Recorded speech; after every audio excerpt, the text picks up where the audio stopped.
Hello, trading is closed on January 17th, 2019. Let's go over our calls. Had a few of them. One, we said that the standard pattern for today was an early high and a late high and an all-day rally. On occasion, that fails, and when it fails, you get a straight line down. We said if you had the straight line down, that this high would work for a top, and you could have a 100-point drop. Well, it was pretty obvious this wasn't going to be a straight line down. And again, we're looking for a top somewhere between the 2620s and the low 2800s. And there are a number of prices which work. This was one of them, but that's not the only one. I have prices which work all the way up into the low 2800s. Anyway, we said this was a negative pattern and that lower prices should print. But that didn't mean that this high would hold forever. Well, technically, the call was correct, but it wasn't what I would call helpful. But we did see significantly lower prices. Futures were even lower than this. And, of course, that didn't hold. And finally, we said we were at strong resistance here. And the rule is you either gap over resistance or the resistance wins. Well, we didn't gap over it, but if there is such a thing as an intraday gap, that would be it.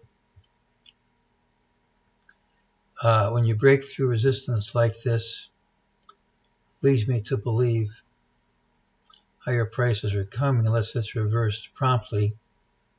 But as we'll see, there are some negative signs here too. We got some sell signals from MEJT. We have 2618.57, most likely by Tuesday, and ultimately by early Tuesday, and ultimately 2611.67. As always, that's the call, but if we gap up smartly, the call's off the table before the open. Here's a buy signal, and that worked.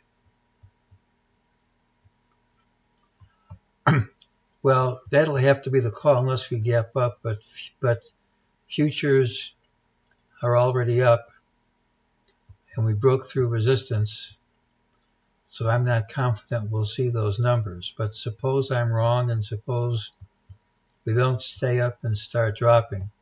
What's the case for this as a top? Not that this is the only one where you can make a case for a top.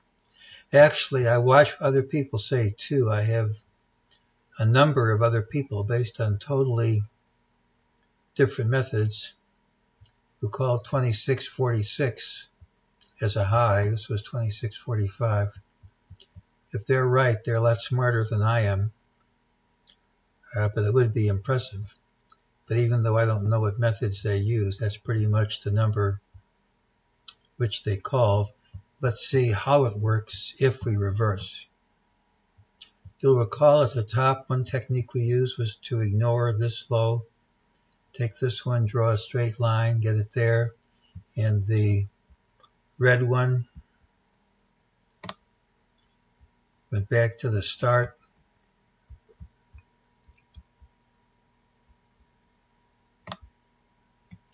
Took not the actual low, but this low,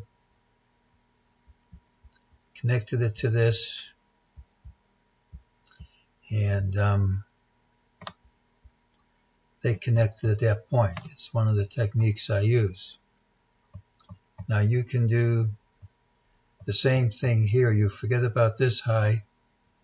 You take this one and this one, and you draw your line and you get this. And you forget this high and you take this one, and they connect. Now, if B is here, here's your A, here's your B, you'd like to see some kind of fib count, which makes this rally plausible to end.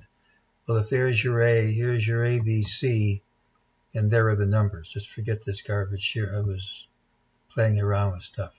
So if that's the high, which I'm not calling, but if that's the high, it makes sense. But after the fact, you can say, I told you so. Right now, I have other numbers that work too, all the way up, as I said, to the 2800s. So tomorrow we have the target.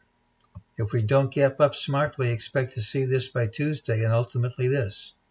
If we do gap up, they're off the table and we continue to look for when this bear market rally ends. And that's today's call.